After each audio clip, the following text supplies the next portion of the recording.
இப்போது புதிய அறிமுகம் ஆச்சி ஹோட்டல் சாம்பார் 50 கிராம் ரூபாய் 20 மட்டுமே. சிவகங்கை என்றாலே சிலிர்ப்பு. ஏன் தெரியுமா? இன்னைக்கு நேற்றல்ல,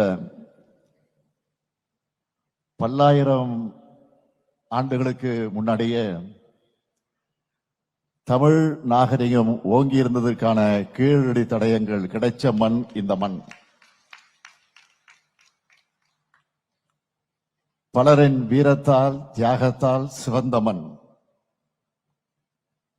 முத்துவடுகநாதன், பெரிய உடையாத்தேவர், அவர் மனைவி வீரமங்கை வேலுநாச்சியார், அவரது மகள் வெள்ளச்சி நாச்சியார்னு ஒரு குடும்பம் வாழையடை வாழையா ஆங்கிலேயர்களை எதிர்த்து நின்று தாய் நிலத்தை காத்த மண் இது. விடுதலை மற்றும் தியாகத்தின் அடையாளங்களா வாழ்ந்து இந்த மண்ணுக்கு உரமாகியுள்ள மருது சகோதரர்களை தந்த மண் அல்லவா சிவகங்கை. இவர்கள் மட்டுமல்ல, அடுத்த நிமிடம் மரணம்னு தெரிஞ்ச உடல்ல நெருப்பை கட்டிக்கிட்டு ஆயுத கிடங்களை குதிச்ச குயிலி வாழ்ந்த மண் இந்த மண். அதனாலதான் இவங்க பெறையெல்லாம் சொல்லி இங்க நிற்கும் போது எனக்குள்ள தமிழ் வீரமும் உணர்ச்சியும் பொங்கி எழுது. இந்த விழாவை மிக சிறப்பா ஏற்பாடு செய்திருக்கக்கூடிய அமைச்சர் பெரிய கருப்பன் அவர்களுக்கும்,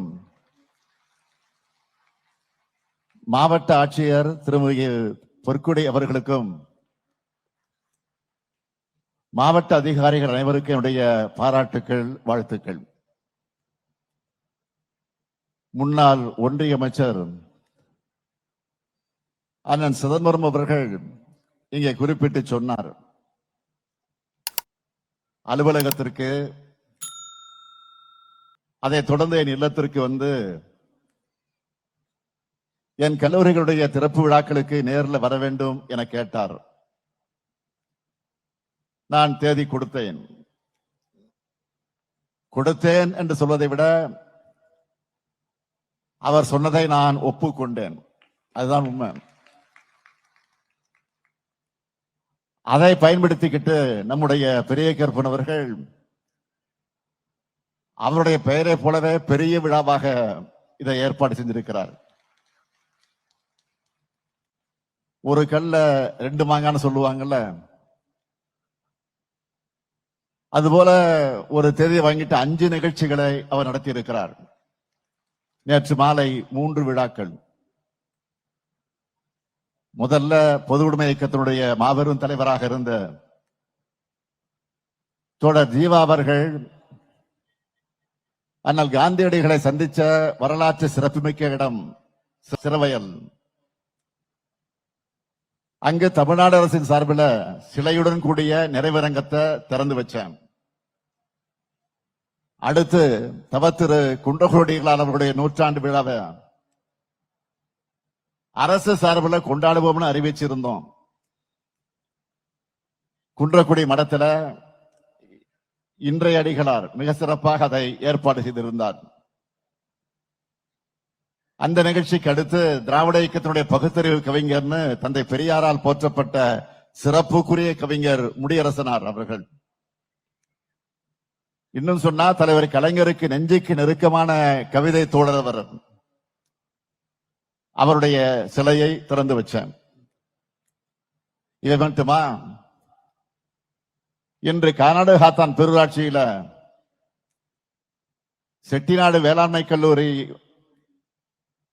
மற்ற ஆராய்ச்சி நிலையத்திற்கான புதிய கட்டடங்களை திறந்து வைத்திருக்கிறேன். 330 ஏக்கர்ல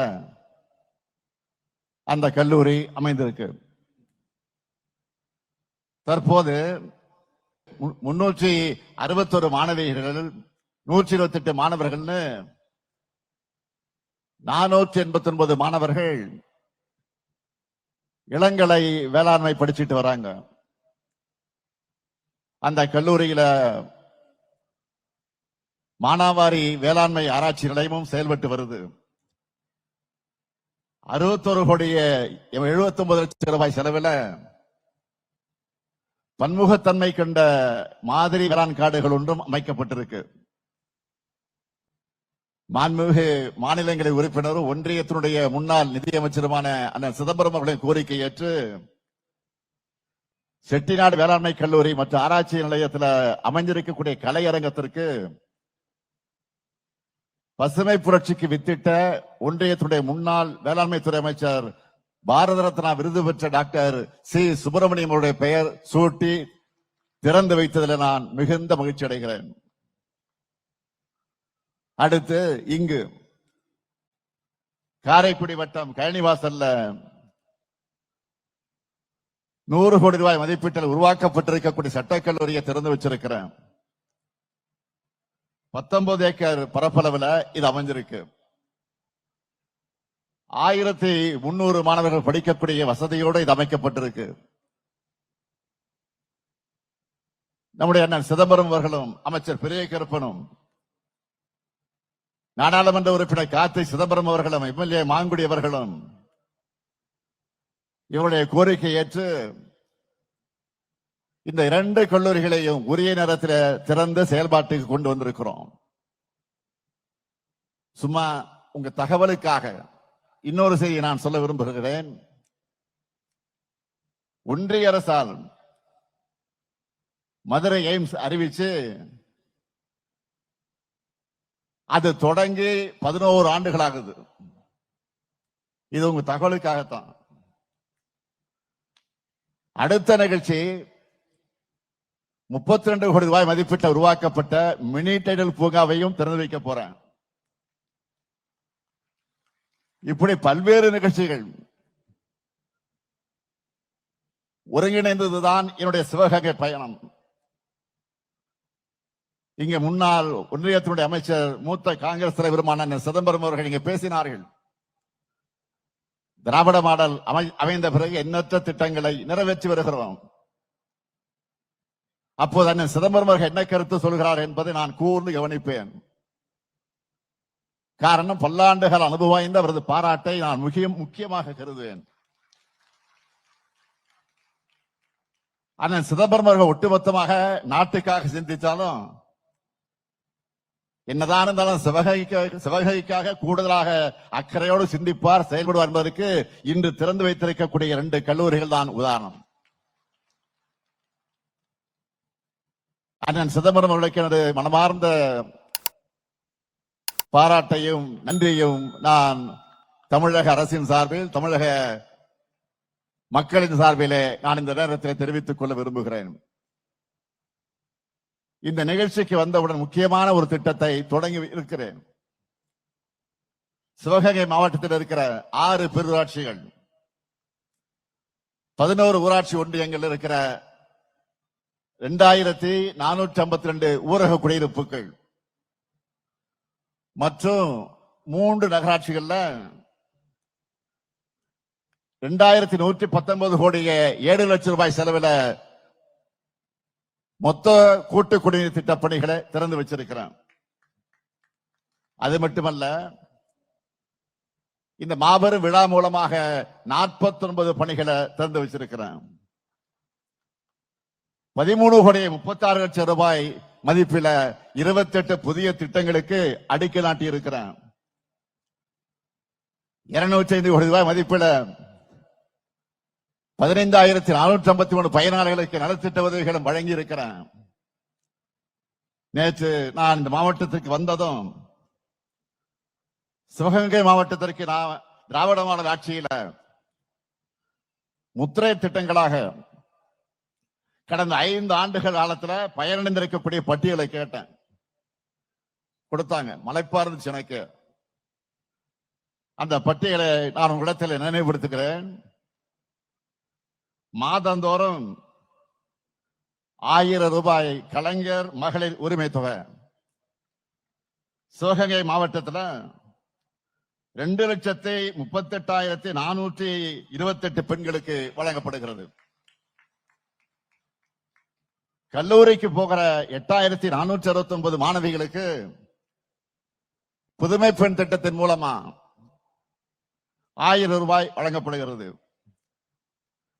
அதே போல 6076 மாணவர்களுக்கு தமிழ் புதல்வன் மூலமா மாதந்தோறும் 1000 ரூபாய் தரப்பட்டு வருது. மகளிர் சுய உதவி குழுக்களுக்கு 855 கோடி ரூபாய் கடன் உதவி தரப்பட்டிருக்கு. மக்களை தேடி மருத்துவம் திட்டத்துல 12 லட்சம் பேர் பயனடைஞ்சிருக்கிறாங்க. முதலமைச்சரின் விரிவான மருத்துவ காப்பீட்டு திட்டத்துல 1,34,000 பேர் பயனடைஞ்சிருக்கிறாங்க. 37,000 பள்ளி குழந்தைகளுக்கு காலை உணவு திட்டத்துல சத்தான சுவையான உணவு தினமும் வழங்கப்படுகிறது. 62,000 பேர் முதியோர் ஓய்வூதியம் பெற்று வராங்க. 4 வருஷத்துல 50,000 நபர்களுக்கு பட்டாக்கள் வழங்கப்பட்டிருக்கு. 24,969 விவசாயிகளுக்கு பயிர்க்கடன் வழங்கப்பட்டிருக்கு. 3,822 உழவர்களுக்கு புதிய இலவச மின் இணைப்புகள் தரப்பட்டிருக்கு. 65 திருக்கோயில்கள்ல குடமுழுக்கு நடத்தி இருக்கிறோம். காரைக்குடி கழனிவாச கிராமத்தில் சிப்காட் வளாகம் அமைக்க நிலம் கையகப்படுத்தும் பணிகள் நடைபெற்று வருது. அடுத்தும் நம்ம திராவிட மாடல் ஆட்சி தான். அண்ணன் சொன்னார 21 ஆட்சி பொறுப்பேற்ற உடனே ஒரு வாரத்துல வந்தோம், கோரிக்கை வச்சோம், அதுக்கு என்ன செஞ்சிடலான்னு சொல்லி அதை நிறைவேற்றி இருக்கிற அப்படின்னு பெருமையோடு சொன்னார். அடுத்து வருவேன்னு சொன்னார். வரத்தான் போறீங்க, அதுல என்ன சந்தேகம்? ஆக ஆட்சி அமைஞ்சதும் வரிசையா திறப்பு விழாக்கான பல பணிகளுக்கு நான் இப்ப அடிக்கல் நாட்டி இருக்கிறேன். மீண்டும் சிவகங்கைக்கு வந்து நிச்சயம் அதையெல்லாம் திறந்து வைப்பேன். நம்ம அரசோட திட்டமிட்டு செயல்பாடுகளால தமிழ்நாடு வளர்ந்திருக்கிறதுன்னு சொன்னா அது நான் சொல்லுகிற கற்பனை புள்ளி விவரங்கள் அல்ல. அதையெல்லாம் ஒன்றிய அரசு சொல்லுகிற புள்ளி விவரங்கள் தான். அவங்க அறிக்கையை மேற்கோள் காட்டித்தான் சொல்றேன். தமிழ்நாட்டோட வளர்ச்சியை விமர்சிக்கக்கூடிய ஆளுநர் அவர்கள் ஒன்றிய அரசை தான் போய் கேள்வி கேட்கணும். அதுதான் இன்றைக்கு இருக்கக்கூடிய நிலை. தமிழ்நாட்டுக்கு வந்த பிரதமர் அவர்களும் தமிழ்நாடு வளர வேண்டும் என்று பேசியிருக்கிறார். தேர்தலுக்காக பல்வேறு ஆதாரமற்ற குற்றச்சாட்டுக்களை எல்லாம் பேசிட்டு போயிருக்கிறார். 2 நாட்களுக்கு முன்ன ஒன்றிய அரசுடைய பொருளாதார அறிக்கை வெளியாகி இருக்கு. ஒன்றிய அரசுடைய பட்ஜெட்டுக்கு முன்னதான் இந்த அறிக்கை வந்திருக்கு. அதிலேயும் தமிழ்நாட்டை மனம் திறந்து பாராட்டி இருக்காங்க. புதிதாக தொழில் தொடங்குறத ஊக்குவிக்கும் நடவடிக்கையை தமிழ்நாடு அரசு மேம்படுத்தி இருப்பதா ஒன்றிய அரசு பாராட்டி இருக்கு.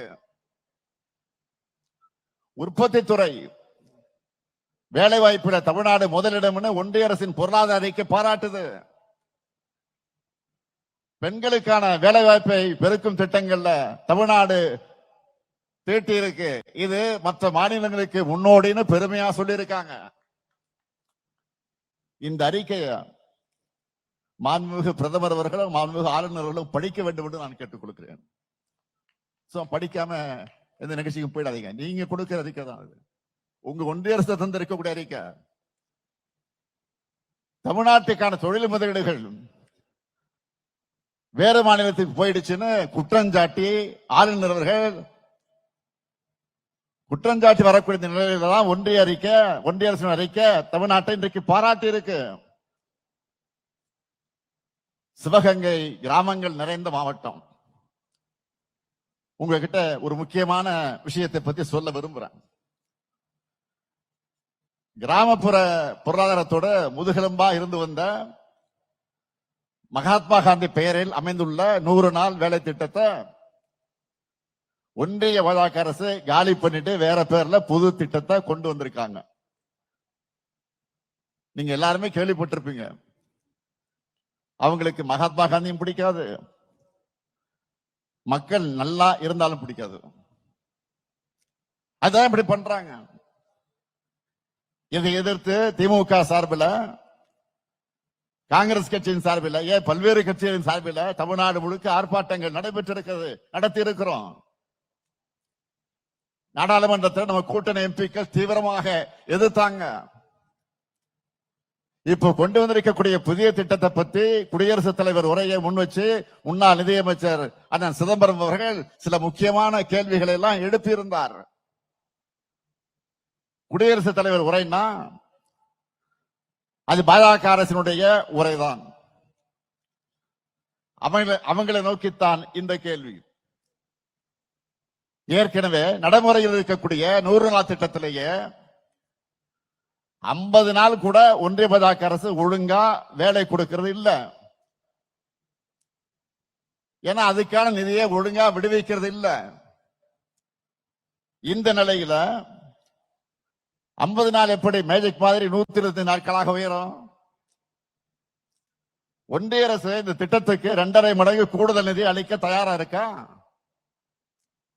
120 நாள் அப்படின்னு ஒன்றிய பாஜக அரசு சொல்லி இருப்பதற்கு எந்த கேரண்டியும் கொடுக்கல. அது வெறும் மாயதான். சொல்றதா சொல்றீங்க, அது எதுக்கு வெறும் 125 நாள் நிறுத்திட்டீங்க? 120 நாளுக்கு பதிலாக 325 நாள் வேலை கூட புருடா விடலாம? அவருக்கே ஒரு நகைச்சுவை உணர்வோடு ஆழமான கேள்விகளை எழுப்பி இருக்கிறார். 100 நாள் வேலை திட்டம் என்று சொல்லக்கூடிய மகாத்மா காந்தி தேசிய வேலை ஒரு திட்டத்தில்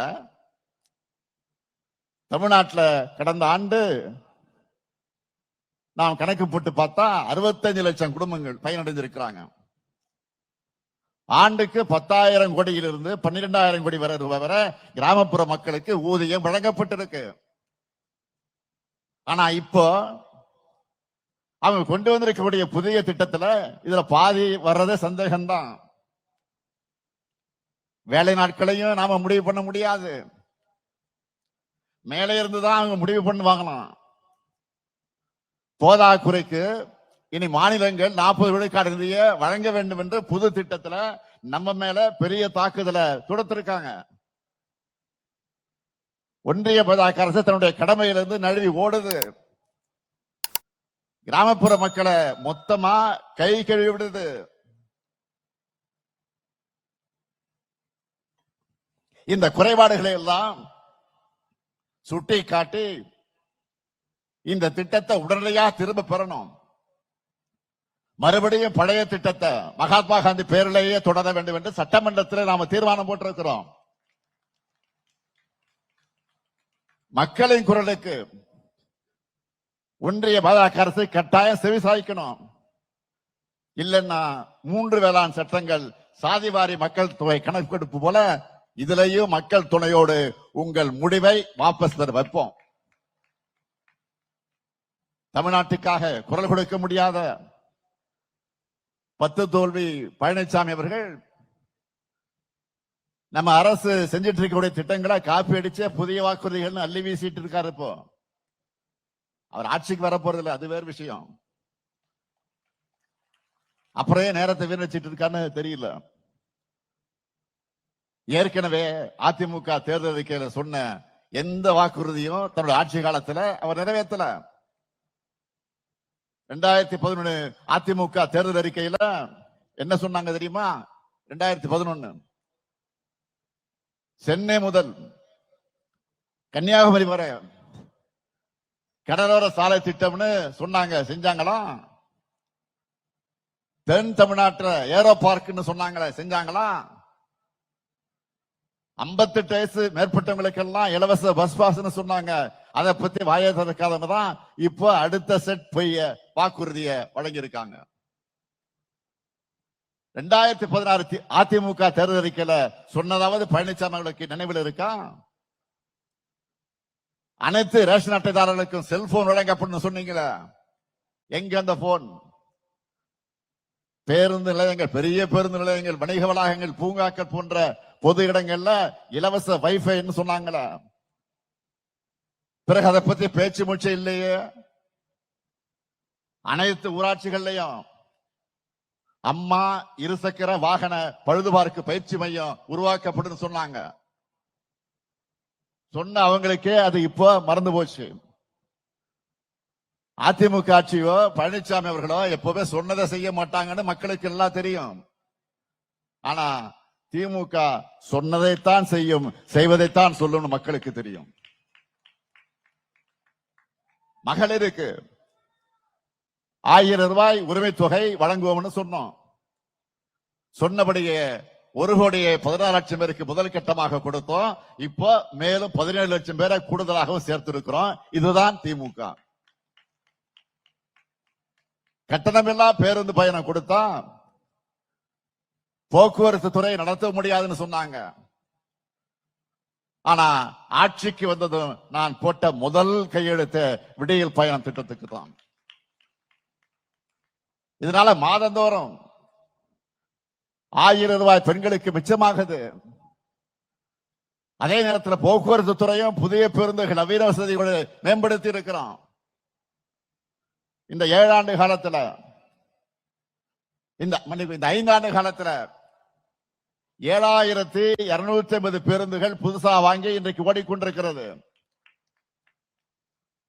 அரசு ஊழியர்களோட 22 வருஷ பிரச்சனை, 22 ஆண்டுகால கோரிக்கை. உறுதியளிக்கப்பட்ட ஓய்வூதிய திட்டத்தை செயல்படுத்தி காட்டியிருக்கிறோம். யாராலையும் செய்ய முடியாதுன்னு சொன்னாங்க.